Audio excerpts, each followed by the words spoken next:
Are you selling your iPad, giving it away, or is it running a little sluggish and you want to make it just like it was new out of the box? I'm Nick Barber, and in today's tech tip, I'm going to show you how to do just that. First thing we need to do is make sure that we have the most current version of iTunes. So we'll open it up and go to Help, check for updates, and once it tells you that you're all set to go, then you can go ahead and connect your iPad to your computer. And once the iPad finishes syncing, we're going to click on this Backup Now button. Depending on how much data you have on your iPad, it may take longer or shorter than this. I've recently backed up my iPad, so we should be all set to go in just a couple of seconds.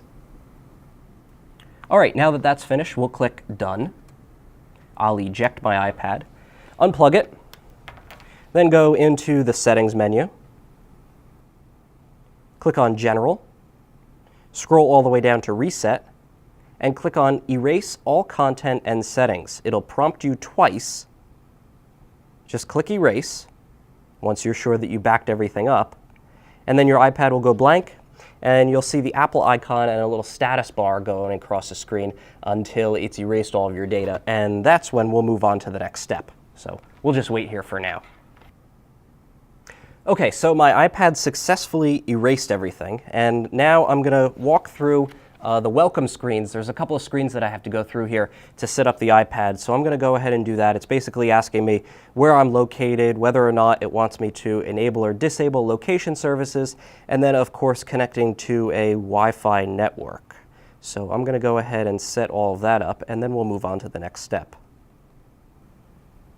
Now, once you get up to the Setup iPad page, it's going to ask you if you want to set it up as a new iPad, restore from iCloud backup, or restore from iTunes backup. Since we just backed it up through iTunes, I'm going to go ahead and select that and click Next. It'll prompt me to connect it to iTunes. So I will plug it back into my computer.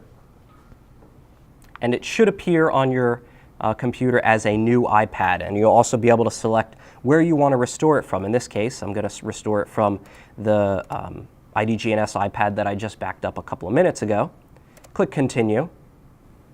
So the amount of time that it takes to restore the iPad will vary. And you really only want to restore the iPad if you're planning on holding on to it like I am with mine. If you're obviously selling or giving this one away, then you would want to leave it blank.